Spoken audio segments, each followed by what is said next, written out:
Daniel, ce matin, c'est le terrorisme qui fait les manchettes des quotidiens israéliens après le nouvel attentat hier au cœur de Ouara. Oui, en effet, le Yediot Aharonot mentionne dans son titre principal ce matin la témérité de David Stern, cet Israélien d'origine américaine qui était au volant de son véhicule lorsque le terroriste a ouvert le feu dans sa direction, donc à Hawara. Il a été blessé mais a réussi à dégainer et à blesser le terroriste. La photo du pare-brise de la voiture israélienne avec une vingtaine d'impacts de balles fait la une des quotidiens israéliens. Elle est particulièrement impressionnante. Les quotidiens et les sites d'information citent les médecins de David Stern qui parlent ouvertement de miracle. Le Israël Hayom lui parle de la bravoure de David en montrant lui aussi cette photo du pare-brise. Ce matin, l'état de David Stern reste sérieux, mais ses jours ne sont plus en danger. Et on s'intéresse à ce qu'écrivent les éditorialistes israéliens après justement ce nouvel attentat sur la route qui traverse Ouara. Oui, Lilach Chouval fait un lien entre cet attentat et celui de Megiddo de la semaine dernière. Dans le Israël Hayom, elle écrit où qu'il frappe au Liban ou à Hawara, il est interdit de se retenir face au terrorisme. Et elle fait passer un message clair. Il n'est pas nécessaire d'être un officier des renseignements pour comprendre que l'insubordination des réservistes et les clivages internes au sein de la société israélienne autour de la réforme judiciaire affaiblissent la force de dissuasion de Tsahal. Le second titre que l'on peut consulter ce matin, Daniel, se rapporte à l'entretien téléphonique d'hier entre Benjamin Netanyahou et le président américain Joe Biden. Oui, l'ensemble des quotidiens et des sites d'information soulignent que c'est la première fois depuis 5 mois que le président américain téléphone à Benjamin Netanyahou. En fait, c'est la première fois depuis 2 mois, plus exactement, puisque le président américain avait téléphoné à Benjamin Netanyahou pour lui présenter ses condoléances après l'attentat de Neve Yaakov. Et c'est donc pour exprimer, non pas un soutien face à la lutte contre le terrorisme, mais plutôt pour lui exprimer son inquiétude face à la réforme judiciaire qui divise la société israélienne. Il faut parvenir à un compromis, a déclaré Joe Biden à Netanyahou.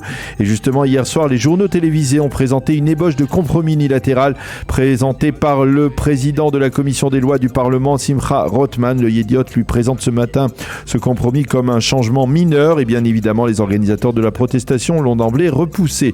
Par contre, le Israël Hayom lui consacre sa manchette à ce compromis unilatéral et il affirme qu'il est en train de provoquer des brèches au sein de la coalition gouvernementale entre ceux qui peuvent s'en contenter et ceux qui le repoussent en affirmant « ce n'est pas pour cela que nous sommes revenus au pouvoir ».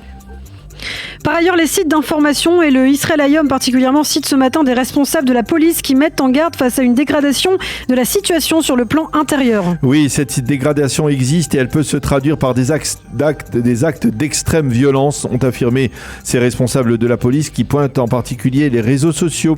Et cela intervient après que le juge de la Cour suprême, Yitzhak Amit, ait interdit à Itamar Ben-Gvir, ministre de la Sécurité nationale, de donner directement des directives opérationnelles au patron de la police. Pour Ben-Gvir, cette décision n'est rien d'autre, je le cite, qu'un putsch judiciaire qui confirme la nécessité de procéder à une vaste réforme du système judiciaire en Israël. Le Israël Hayom souligne que la protestation s'étend au sein des réservistes de l'armée de l'air et qu'ils sont désormais plusieurs centaines à avoir décidé de ne pas se présenter en Milouim. Là encore, les éditorialistes s'expriment sur les derniers développements autour de la réforme judiciaire. Oui, dans le Israël Hayom, Netanel Bendel constate que l'opposition n'est aucunement un partenaire en vue d'un compromis et cela doit conduire la coalition gouvernementale à reprogrammer, écrit-il, son objectif. Nahum Barnea, dans le Yediot Aharonot, insiste ce matin sur la tension provoquée par la réforme judiciaire dans les relations entre Israël et les États-Unis. Netanyahou a de bonnes raisons d'être inquiet à ce propos, écrit-il.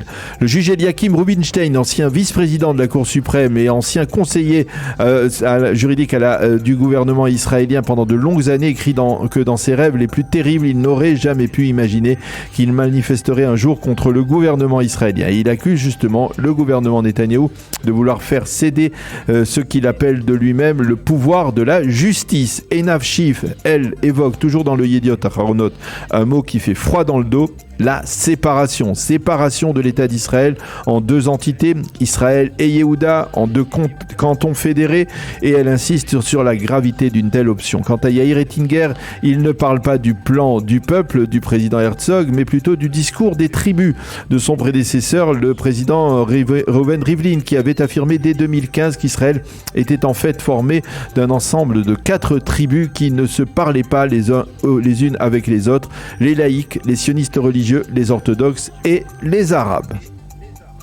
Et puis enfin, pour terminer, Daniel, les éditorialistes se penchent aussi sur l'insubordination des réservistes. Oui, le général Gershon Cohen explique que l'insubordination n'est pas contre un ordre concret qui est sujet à polémique, mais contre le gouvernement élu de l'État d'Israël qui, dans son identité, représente pour les réservistes une menace.